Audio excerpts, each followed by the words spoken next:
ఇంటికి వెళ్ళేసరికి అసలు ఓనర్ ఎట్లా పడితే అట్లా తిట్టేసింది అన్న అందరిని, అసలు ఇంట్లోకి రాకండి అని చెప్పి తాళం వేసేసుకుందన్న ఆమె. ఇంటికి రావద్దనా?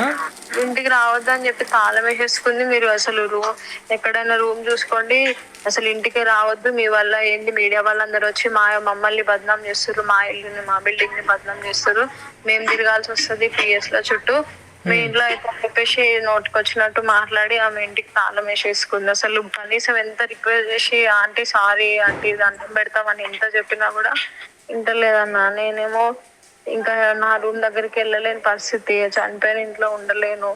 ఇక్కడేమో రిలేటివ్స్ గల్లీ కాలనీ అందరికి తెలిసిపోయింది. ఈ సిచ్యువేషన్ లో మేము ఇప్పుడు బయటికి రావాల్సి వచ్చిందన్న. నేను, మా అన్నయ్య, మా తమ్ముడు, మా నాన్న, మా అమ్మ, 5 మీరు చూడండి ఒక్కసారి యూట్యూబ్ ఓపెన్ చేసి, వాళ్ళు తాళం వేసింది ఆ డోర్ ది కూడా ఫోటోలు తీసి ఆ కిటికీలు కొట్టుకుంటా ఇదే ఇంట్లో ఎందుకన్నా మమ్మల్ని బతకనిస్తలేరు, ఇప్పటికే ఇంత దమ్ చేసిర్రు.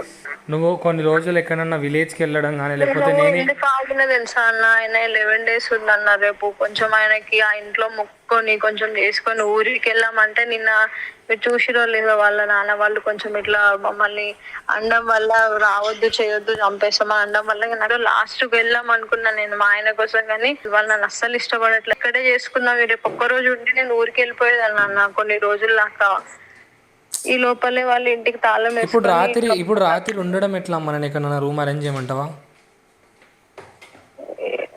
ఇగో బయటికి అయితే వచ్చినాము కొంచెం, అంటే మా చుట్టాలు ఉన్నారు కొంచెం, ఒక్కొక్కళ్ళ దగ్గరికి వచ్చినాము.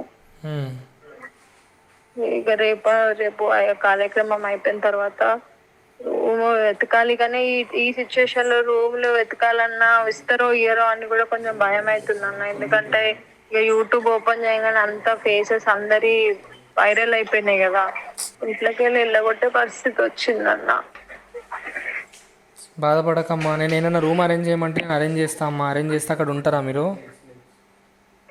చూడండి అన్న, ఒకసారి ట్రై చేయండి. నేను ఆమెకి కూడా కాల్ చేసి చెప్పిన, అక్క నేను మీకు ఇట్లా ఇంటర్వ్యూ ఇచ్చినా కానీ నా పరిస్థితి ఇప్పుడు ఇట్లా అయిపోయింది అని అంటే, ఆమె కూడా బాధపడ్డది. లైఫ్ కదన్నా, ఇప్పుడు అన్నకి కూడా వైఫ్ ఉంది, వాళ్ళ వైఫ్ ఇప్పుడు ప్రెగ్నెంట్, ఆమె 4-5 months ప్రెగ్నెంట్. ఆయనకి ఫ్యామిలీ ఉంది. ఇప్పుడు ఎవ్వరు డ్యూటీలు జాబ్లు చేయకపోయినా పని చేయకపోయినా బతకలేం కదన్న. సిటీలో సొంత ఇల్లు కూడా కాదన్ని రెంట్లే, ఊర్లో కూడా మాకు ఇల్లు కూడా లేదు, ఎక్కడికని పోతాను చెప్పన్న.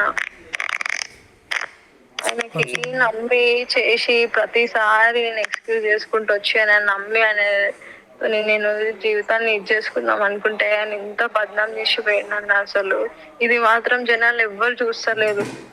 ఫస్ట్ నువ్వే గుర్తుకొచ్చినావు. ఎంత మంది వచ్చి కనీసం నేను ఒక 8-9 మందికైనా ఇచ్చినా కానీ నాకు ఇప్పుడు ఈ సిచ్యువేషన్, నాకు ఇంట్లోకి వెళ్ళి ఓనర్స్ బయటికి వెళ్ళగొట్టిర్రు. ఈ టైంలో నాకు అంటే కొంచెం అన్నకి చెప్తే అన్నకన్నా అర్థమవుతుంది నా సిచ్యువేషన్ అని నువ్వు ఒక్కడు అర్థం చేసుకోగలుగుతాను. ఫస్ట్ నీకే ఫోన్ చేసిన. నేను ఒకసారి ట్రై చేస్తామన్నా, అది మొక్కడం అయిపోయిన తర్వాత ఒకసారి దగ్గరలో ఒకసారి చూస్తాం ఇల్లులు, ఏమన్నా కొంచెం ప్రాబ్లం ఉంది దొరకట్లేదు, దొరికిన ఇల్లులు కూడా ఏమైనా ఇబ్బంది ఉంది అని అంటే నేను చెప్తాను మీకు. కొంచెం ఇక్కడ సైడ్ దగ్గరలో అన్నకి కొంచెం డ్యూటీలు అమ్మ వాళ్ళకి పనులు దగ్గరలో ఉండేటట్టు కొంచెం చూడండి.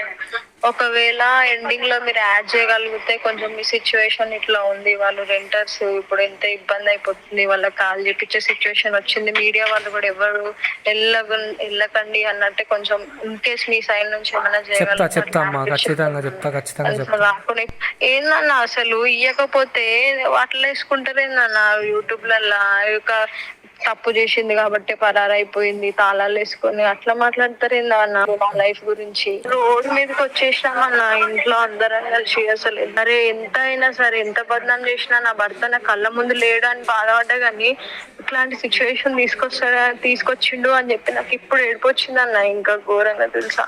ఈ లాస్ట్ కాల్లో తను మాట్లాడిన మాటలు విన్న తర్వాత ఇంకా చాలు వదిలేద్దాం అనిపిస్తుంది. ప్రతి మీడియా ఛానల్ కి తనకు ఒక అన్నగా నేను దండాలు పెట్టి చెప్తున్నా, ఇంకా తనను వదిలేయండి. తన బ్రతుకు తనను బ్రతకనివ్వండి. తప్పు ఎవరిది అనేది కోర్టు నిర్ధారించేంత వరకు ఎదురు చూద్దాం. ఇంకా తనని ఇబ్బంది పెట్టడం ఆపేద్దాం. తను ఏం తప్పు చేసింది? చిన్న వయసులోనే ఇంటి బాధ్యతలను మోస్తూ ఇష్టంతో పెళ్లి చేసుకుంది. ఏదో మిస్అండర్స్టాండింగ్స్ వల్ల తను క్షణికావేశంలో చనిపోతే ఈరోజు తను తన కుటుంబం రోడ్డు పైకి వచ్చే పరిస్థితి వచ్చింది. ఇంకా తనని బాధ పెడదామా?